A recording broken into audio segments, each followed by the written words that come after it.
नमस्कार दोस्तों, आपका हमारे इस नए चैनल पे स्वागत है। S class Kundan Singh. आज से हम इस चैनल पे क्वेश्चन आंसर का सीरीज चलाएंगे और ये मैक्सिमम से मैक्सिमम होगा।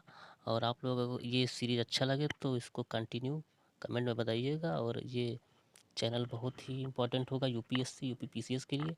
जैसे देखिए, फर्स्ट क्वेश्चन है, लिंगराज मंदिर के संबंध में निम्नलिखित कथनों पर विचार कीजिए।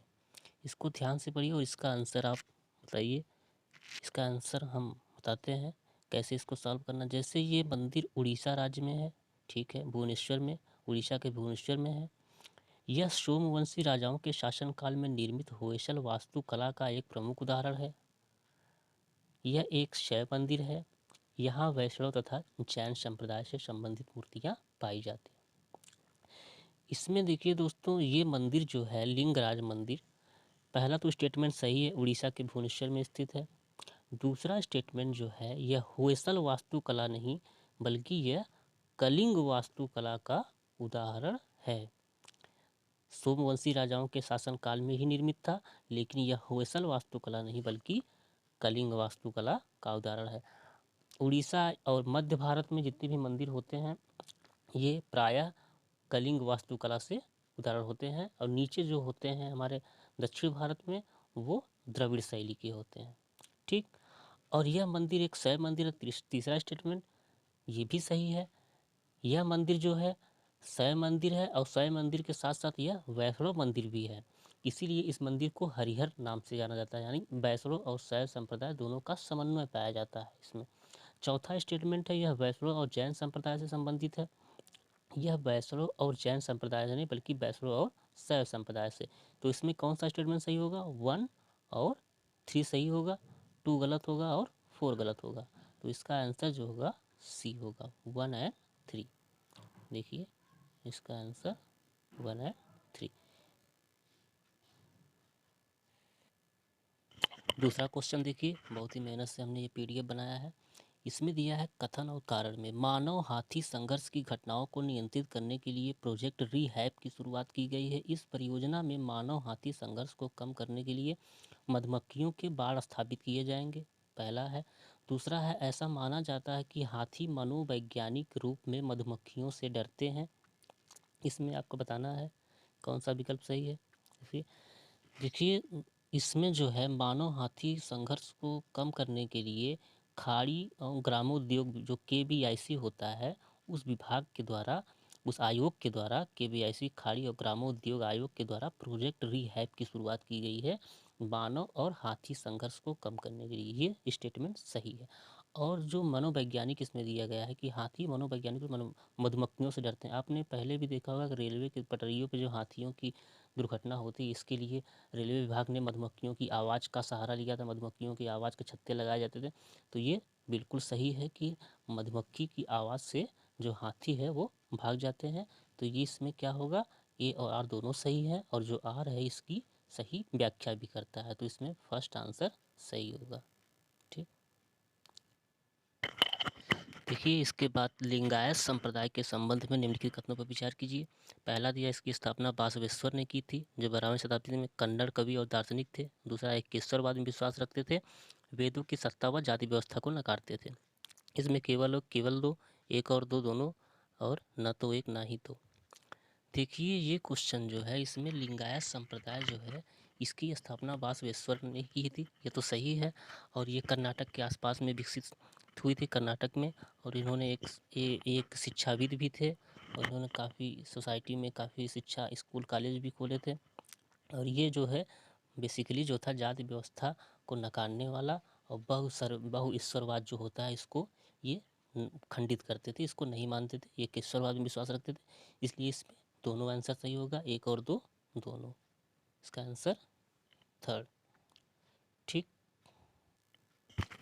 इसके बाद देखिए नेक्स्ट क्वेश्चन, गुरु रविदास के संदर्भ में निम्नलिखित कथनों पर विचार कीजिए।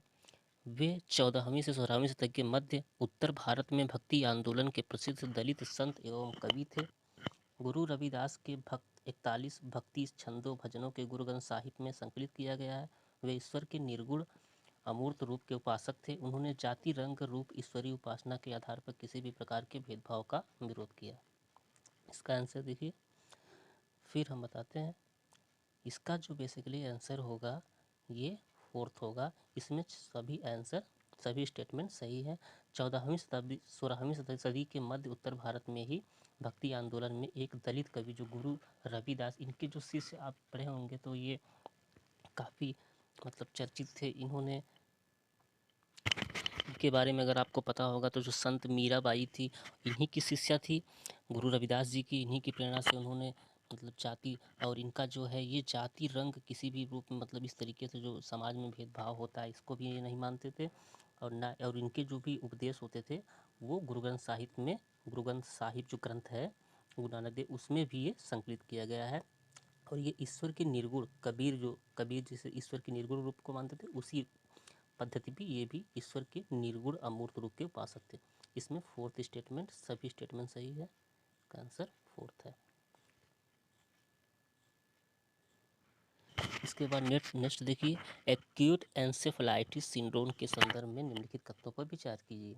पहला दिया है वायरस जो है इस रोग के फैलने का एकमात्र कारण मतलब ओनली वन रीज़न जो है वायरस से ही फैलता है। इसे तंत्रिका तंत्र प्रभावित होता है। यह 15 वर्ष से कम आयु के बच्चों को अधिक प्रभावित करता है। इसमें देखिए केवल दो, एक और दो दोनों, न तो एक ना ही दो। देखिए इसका आंसर हम बताते हैं आप लोग अच्छे से। एक्यूट एंसेफेलाइटिस सिंड्रोम जैसे बिहार राज्य में ये काफ़ी बच्चों को प्रभावित किया था तो ये काफ़ी चर्चा में रहता है। तो इसका जो प्रभाव होता है हमारे तंत्रिका तंत्र जो है ये तो सही है, हमारे न्यूरो सिस्टम को ये प्रभावित करता है। लेकिन इसका एकमात्र कारण वायरस ही नहीं, इसका मतलब इस कई प्रकार से फैलता है जैसे विषाक्त पदार्थ, कवक से भी, परजीवी से भी, और भी बहुत सारी हैं जैसे होते हैं इसमें बैक्टीरिया। तो इसका वायरस ही एकमात्र कारण नहीं है। तो पहला स्टेटमेंट इसलिए गलत होगा क्योंकि इसमें एकमात्र दिया है तो इसलिए गलत होगा। और ये भी इसमें तंत्रिका तंत्र को प्रभावित करता है ये सही है इसलिए, लेकिन ये एकमात्र दे दिया इसलिए ये गलत हो जाएगा। यह 15 वर्ष से कम आयु के बच्चों को अधिक प्रभावित करता है। तो आप जाहिर सी बात है ये जितने भी बच्चे हैं बिहार राज्य में काफ़ी प्रभाव इसका देखा गया था। तो ये स्टेटमेंट सही है। इसका आंसर जो होगा बेसिकली वो बी होगा, केवल 2।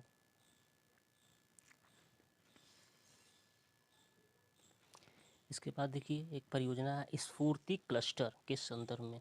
पहला दिया है सूक्ष्म लघु एवं मध्यम उद्योग मंत्रालय ने 18 राज्यों में 50 स्फूर्ति क्लस्टर का शुभारंभ किया है। इन क्लस्टरों से खादी व हस्तकला, हथकरघा आदि पारंपरिक क्षेत्रों से संबंधित शिल्पियों को लाभ होगा। इसका उद्देश्य पारंपरिक उद्योगों को पुनर्जीवित करने तथा शिल्पियों को समूह में संगठित कर उनकी आय में वृद्धि करना है। ये एक प्रोग्रेसिव स्टेटमेंट दिया है। और स्फूर्ति क्लस्टर जब परियोजना आप पढ़ेंगे इसमें ये पहला स्टेटमेंट भी सही है, सेकंड भी, थर्ड भी। और इसलिए इसका आंसर जो होगा ऑल ऑफ द एबव होगा।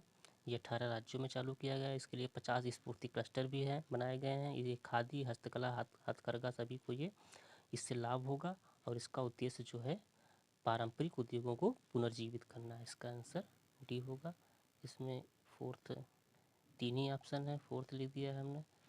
तो ये लेकिन इसमें सभी सही है ये परियोजना के बारे में।